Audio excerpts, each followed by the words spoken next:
So there were some questions. Someone told me that you're wondering when the Kriya is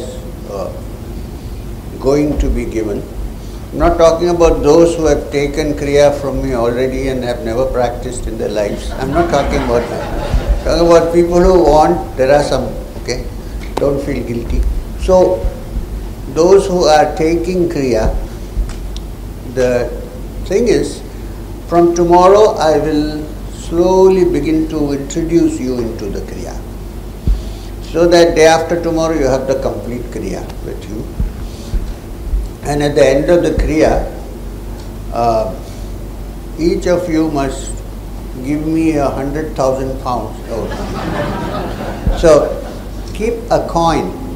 It could be anything. I don't want cash. I don't want paper. I want a coin. So keep a coin ready. Doesn't make what denomination, doesn't matter. And a flower. So this will be on the third day. You come on the third day. When we are finishing, it's the ritual to hand over a coin and a flower to me. Right? So keep that. You don't have to worry about it tomorrow, day after. So, are there any more questions so we can deal with that? Yes. The reason why this I'm asking, encouraging people to question is because it also benefits others. There are many people who have questions but too shy to even ask. Right? So,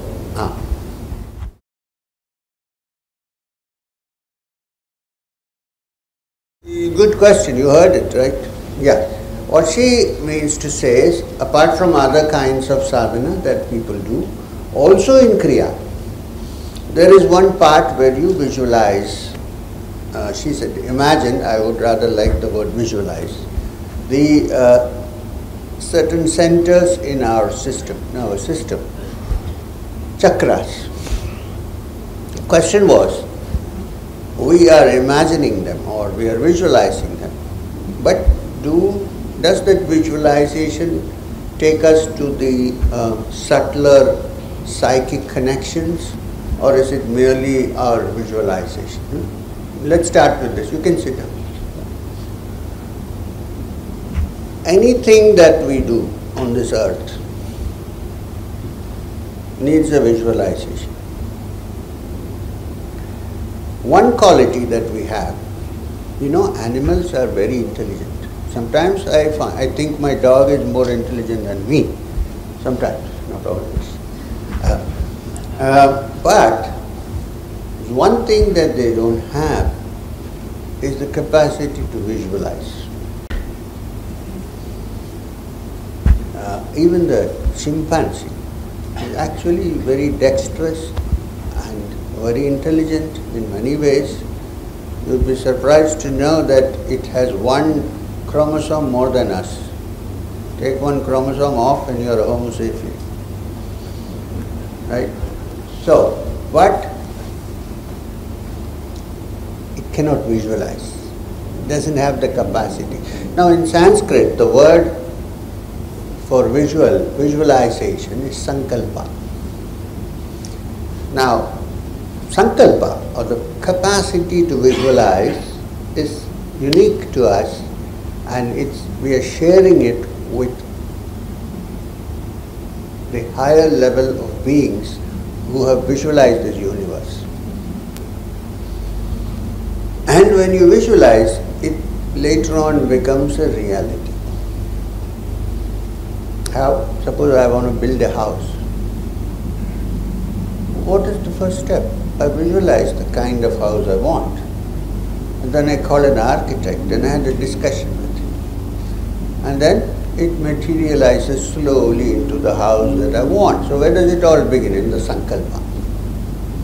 However, if you have a good capacity to do complete visualization with no disturbance whatsoever, and if you have the full energy to do it, which happens only when the mind is not distracted, is running around here and there, that visual capacity, sankalpa, can actually make things happen faster than they happen in the normal circumstances. This is called the power of sankalpa. Now, as far as the chakras are concerned, when you visualize the centers, first it is only your visualization. Gradually it penetrates into the psychic realm, and the chakras which are already existing there begin to unfold. First you begin by visualization. That visualization then becomes a reality. How? Because the reality which is already there is kind of stimulated to bloom, to expand. This is what happens. So, it's better not to use the word only imagination. I would rather say visualization. However, remember that visualization is not a bad thing. Depends on what you visualize. It can be creative, it can be destructive. So now we have to be very careful, which is why the yogis have been told to follow certain ground rules, of which one is not to cause injury to others. Because with the practice, your sankalpa becomes so strong that if you will something for yourself or on somebody else, it may work. So keep your mind clear and do not cause injury to others, because you're then sitting on a powder keg. If you don't know how to operate it, the other guy and you yourself may be blown up into the sky. So therefore sankalpa is a very sharp, double-edged weapon. So always have good sankalpas. Don't have it. Even if somebody is misbehaving with you, have good sankalpas. And if you utilize your energies to create harm to others, eventually it will boomerang on you. So we have to be careful. I'm not saying you're doing anything to anybody, I'm just giving you a warning. When you practice Kriya, when you practice meditation, when your mind is without distraction, the energies are not wasted, so you really gather a great deal of energy. And this energy, if you use it on a sankalpa, it can soon become a reality. So think of good things, that's what I mean.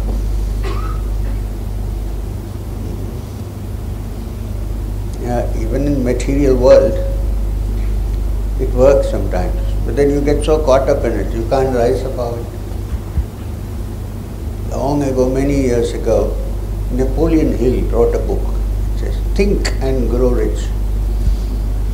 Well, it was for physical riches, but the same thing applies in our field also, in the psychic and inner field. Think and grow. We are not asking people to put their thought process in the freezer. Use it, but understand that what is real transcends thought. And to that you need a sharp intellect to understand this.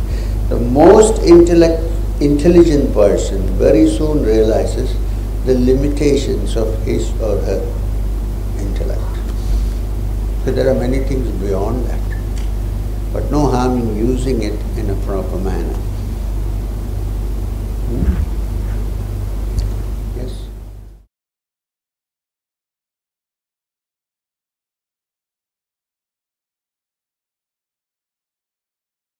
One more job added, can you help me? Okay. So let me tell you this. When you are going deeper and deeper into meditation, it's a common experience of all sadhaks who practice meditation, that the last vestiges of the negativity in you begins to come out in the mind. It's not from outside, please. Nowhere from outside. Because what you're doing is you're churning. When a proper churning takes place, we have a story in the Hindu system of thought that there was churning once upon a time of the ocean of milk. And when the churning took place, when you churn milk, what happens? Butter comes, cream comes. But in this churning, what happens? They were churning the ocean, and the first thing that came out was poison. from inside. And when the poison came and got exhausted, then the Amrit came out, the ambrosia. So therefore, when you go deep, it's quite a common experience among meditators that sometimes the negative thoughts, impulses and so on, which were deep down, which were not visible on the surface, you couldn't have seen it before, but now you've seen it, they come on. Best way is to be patient and allow them to evaporate. It's the bubbling of the water before turning into steam, before evaporation. So you don't worry too much about it and don't give too much attention to it. Ignore it and carry on with your meditation, and very soon you will see they get exhausted.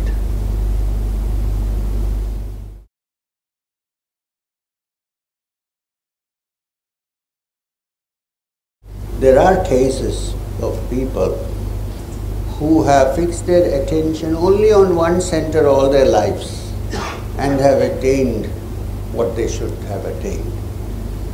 However, in the general scheme of things, it's good to balance and work on all the centers before you reach the Sahasrara. There are exceptions.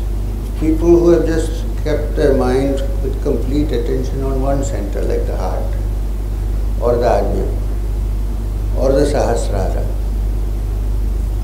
who have attained what should be attained. I can't tell you exactly what it is, but the higher spiritual attainments. In the general scheme of things, it's a good idea to touch on all the centers so that there is a balance. You see what happens. If you are completely exclusively giving attention to the heart center, suppose, your devotional capacity grows, your feelings multiply and so on, but then you might turn out to be very emotional and not so practical. And if you are very emotional, the danger is suddenly you get feelings which go sky high and next minute they fall to the bottom. This is the danger with this. So therefore, unless you are a person who has for many lives developed and come to a state where this is enough for you, can't say, probably yes. I've seen this in many cases, that when you touch the emotional side of your psyche, sometimes there is intense feeling going on. And next minute it's come down to the lowest level possible. To avoid that, we try to uniformly work on all the centers. That's why we work on all the centers. So it's safer to do that. But if you like pondering on or staying on any one of the centers for a longer period of time, you can do that. But don't neglect everything.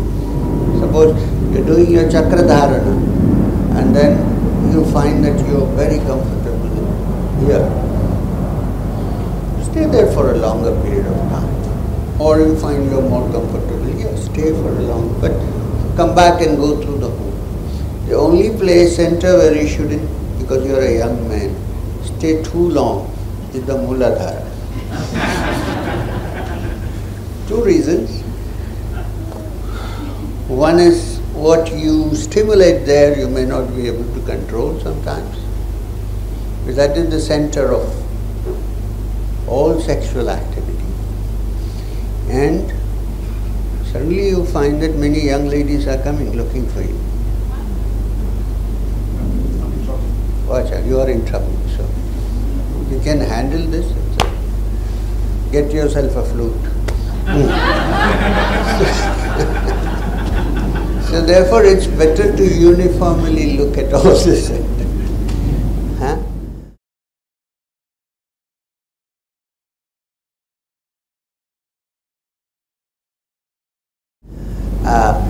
To the last question, which is a very serious question. I think you asked really out of concern.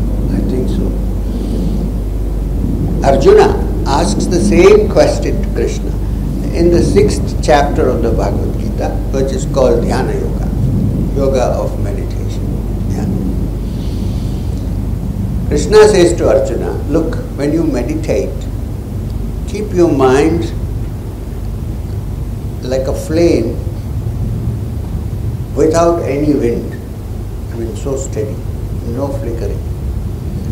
A flame protected from all winds, which is steady. Arjuna says to Krishna, just a minute. He doesn't say just a minute, I am saying. He says, hold on, sir. It's easier for me to control the wind than to control my mind and keep the flame steady. It's not so easy. My mind finds it almost impossible to do it. So what happens to me? Same question. He asks, now what happens to me? So I can't control my mind, so I'm not going up spiritually. And I spend time controlling my mind, so materially I'm not having time to grow. So where am I? Am I in the middle of everything? Not here and not there? Am I a lost cause? And Krishna says to Arjuna, look Arjuna, in this field of spiritual progress, whatever balance you create remains with you. You don't have to start from square one. Right? Whatever you have is a fixed deposit. It also collects interest. So when you come next time, you will come under such a situation will you be born that you will naturally be able to take off from where you left behind. And he gives two instances. He says such people are, a word is used to define such people. They are called yoga bhrashta, who could not perfect themselves in yoga, but tried. He says yoga bhrashtas are usually born under two circumstances.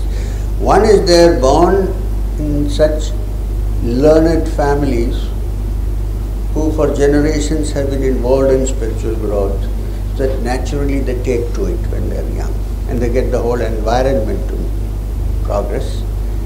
And two, some of them are born in such rich families, cultured and rich families, so that by the time they reach a certain age, they have seen enough of material life and they know that's all there is to it, and move to the spiritual.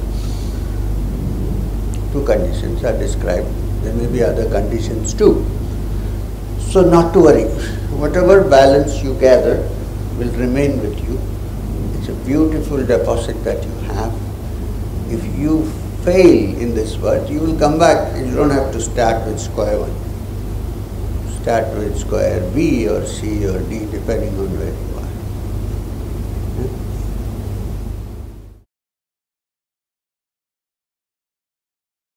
You got me into a corner now. Well, it's true that it's not exactly a prerequisite, but it works better if you are in close contact with the person who initiates you. True, I'm not denying that. But it becomes more and more difficult these days to do that. Imagine if I am in close contact with all the people who are sitting here and all the people who were sitting there before in the other class and so on.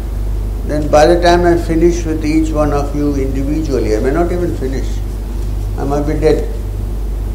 So it's difficult. So physically it may not be possible always, but the mind, yes. Because the mind is unlimited, it's not a limited entity. So if somebody is initiated into a practice by X, Y, Z or M, H, I, J, K, L, M, N, whoever, then once the process of initiation and the fact that you have been initiated means there is a link established. Even though it may not be always physically possible, but the link is established and therefore one moves forward according to instructions. This is the truth. I know many people for many years who have been initiated into Kriya Yoga, for instance, by this man, this person, who may not be always able to be with me physically, in physical contact. And yet, I know in some way that they are linked to me with the mind. So while I agree that there has to be a contact, I don't think it should always be, it need always be physical. Yeah?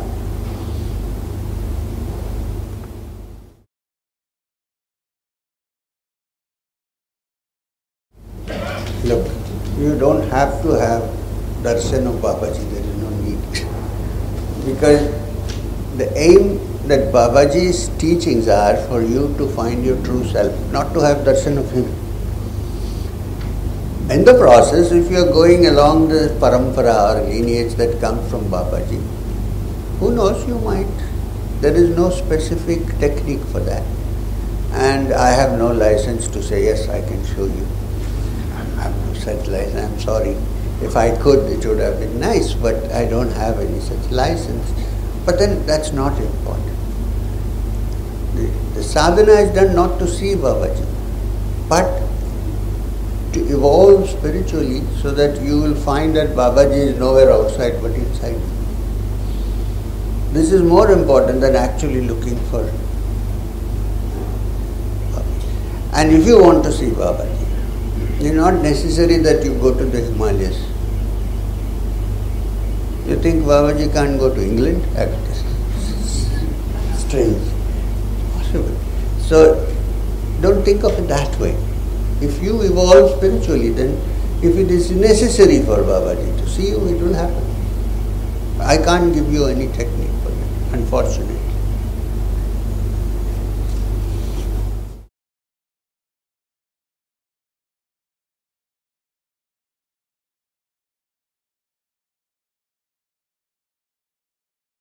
Okay.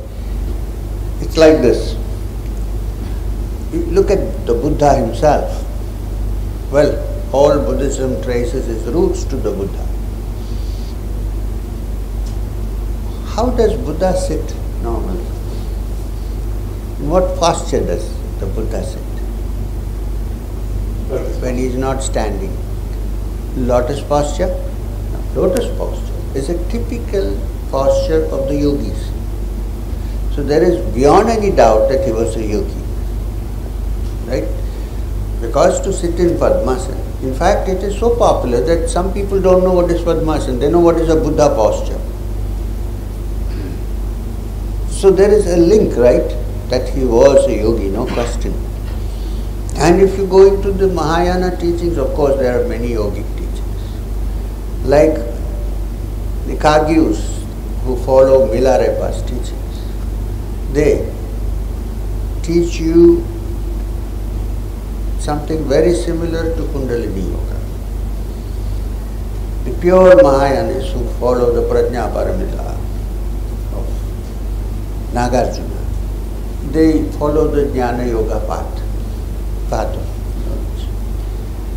Now, the meaning of nirvana in Buddhist literature means ending of all that is conditioning.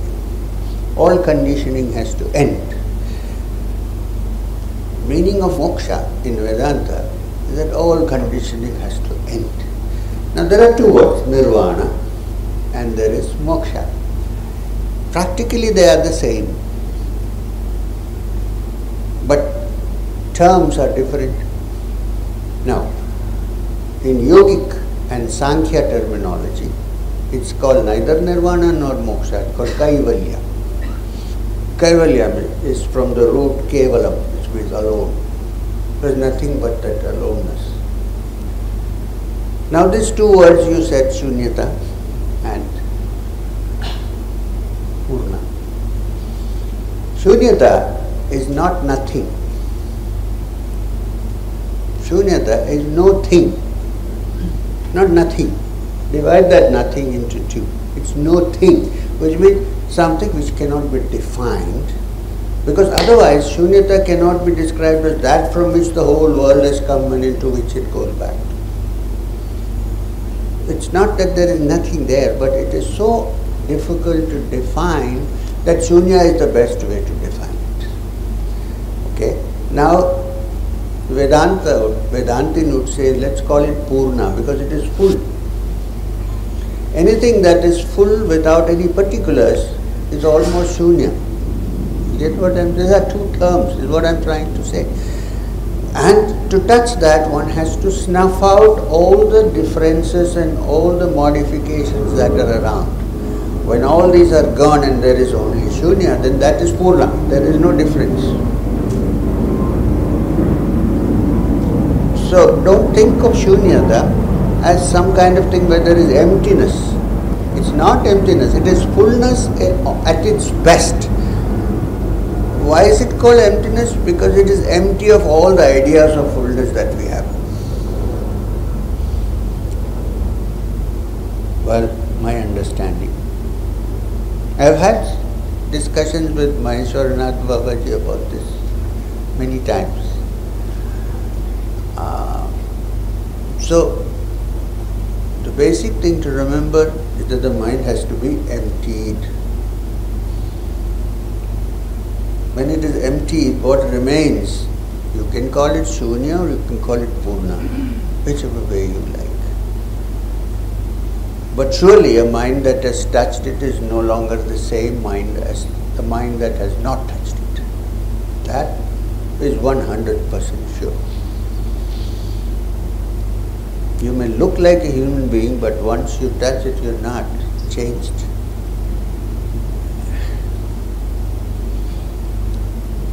So, food for thought.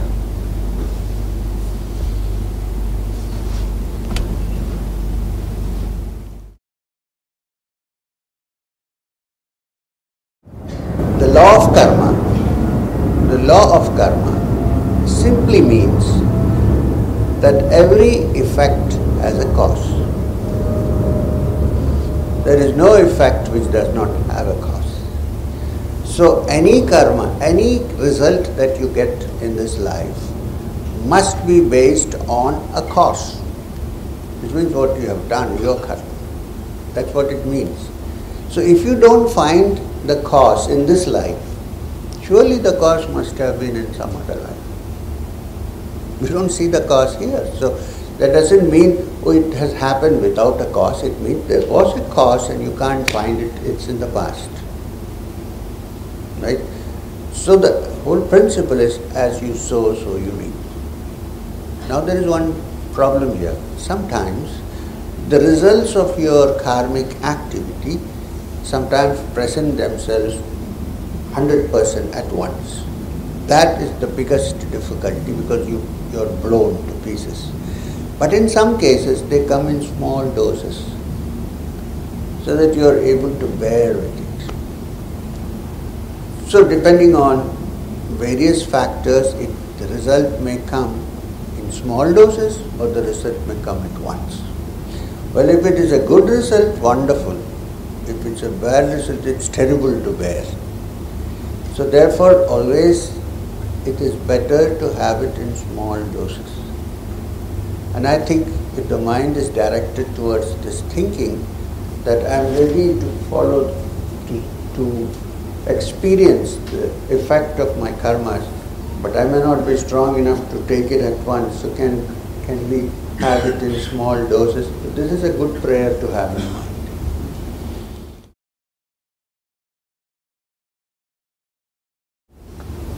At the moment, we can only, with this physical body, touch up to the Sahasrara. What is beyond that is still in the realms of speculation, but there certainly is something beyond. So first we have to come here. So let's move there first. And then we can think of that which comes beyond. In this present cycle in which the Homo sapiens are going through, the highest center we have is the Sahasrara. Here.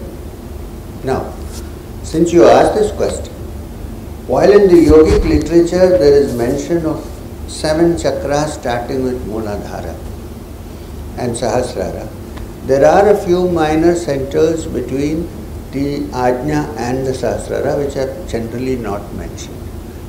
So as you develop, one should also fix one's attention on these centers. at a later stage.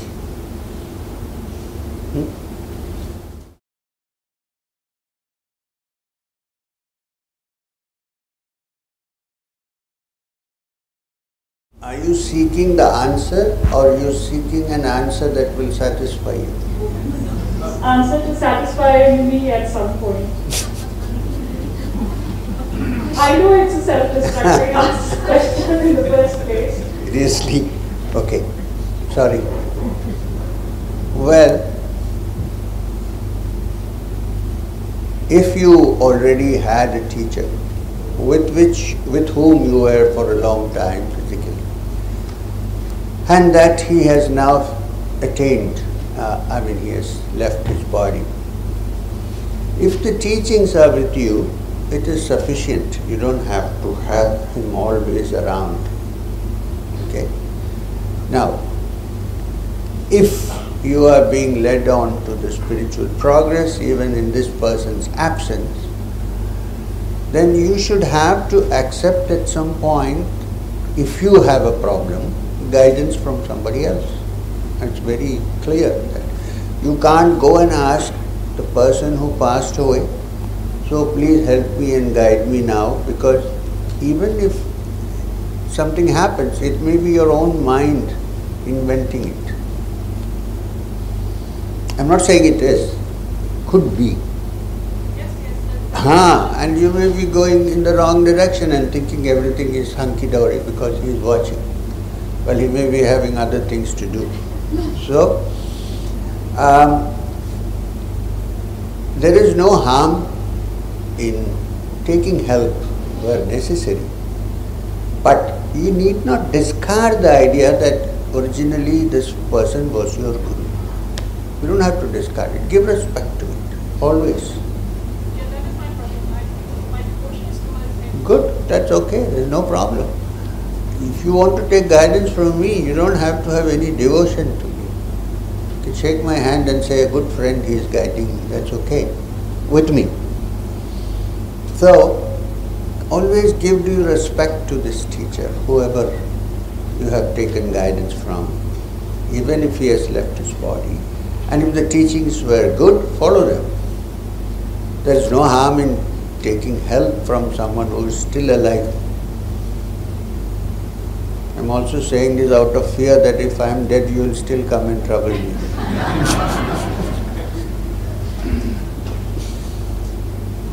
Everybody has to die, right?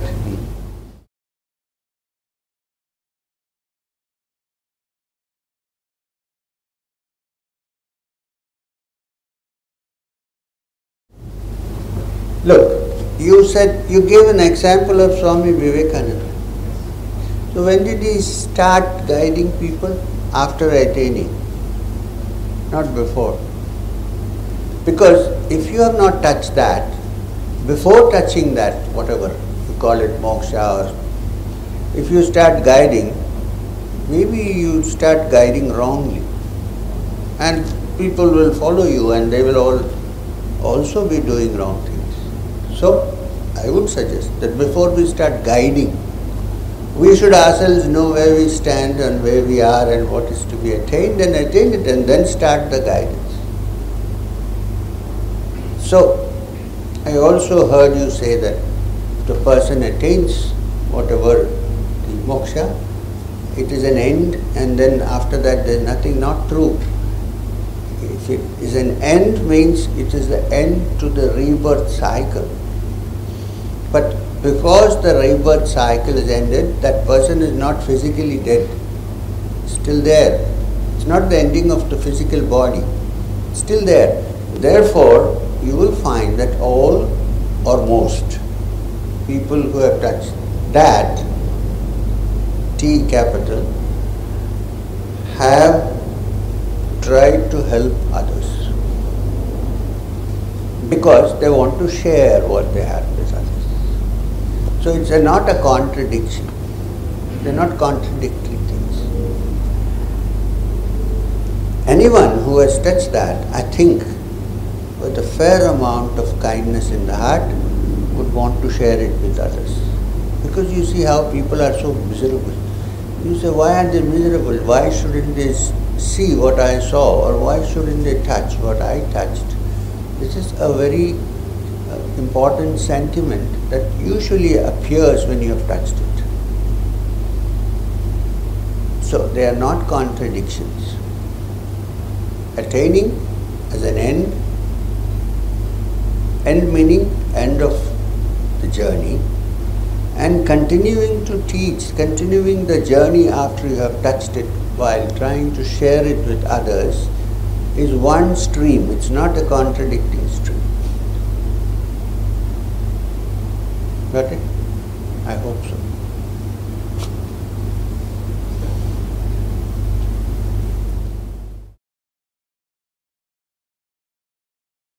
Any experience that you have, which is a chemical reaction of the hormones, is likely to go away when the hormones are removed. If it is a truly spiritual experience, it remains always, permanently, forever. This is the distinction that you can make. However, when you have a spiritual experience, there certainly is a certain change in your hormones, no question about that. But it is this way around and not that way around.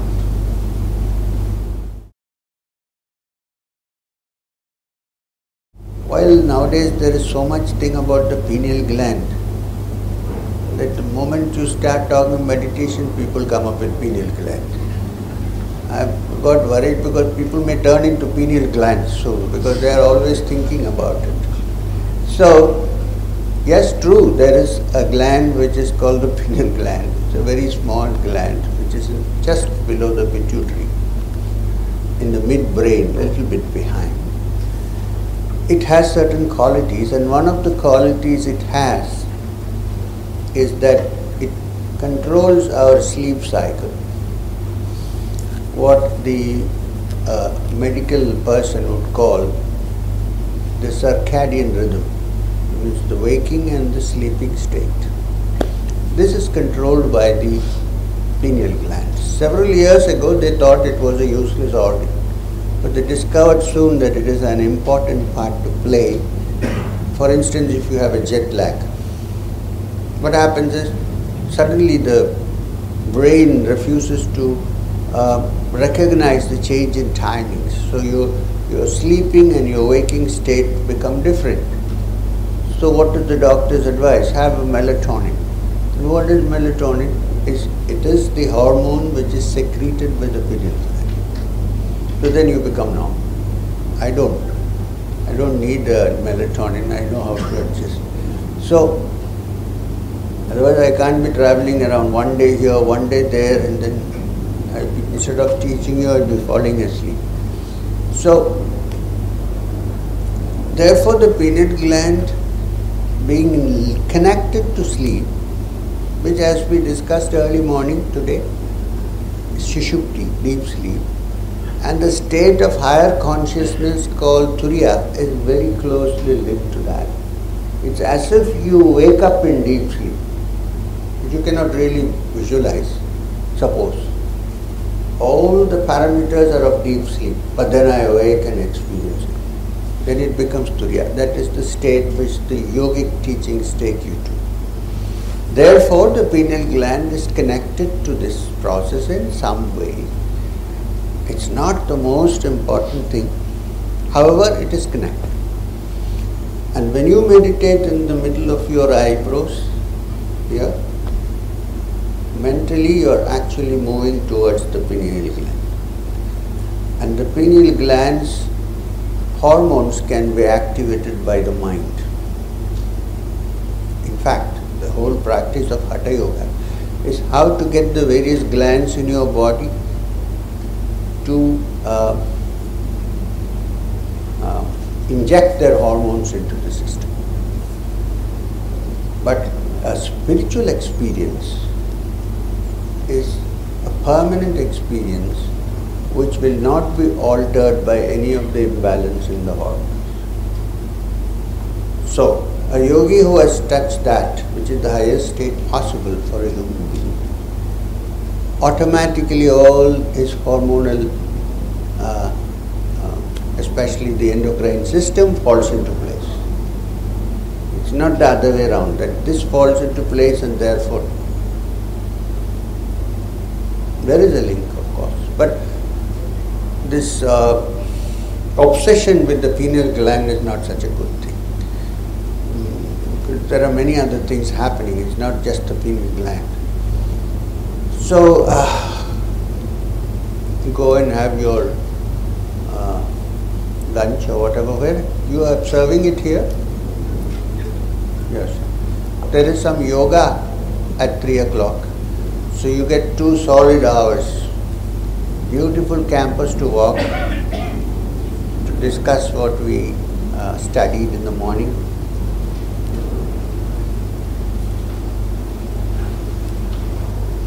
Thank you very much.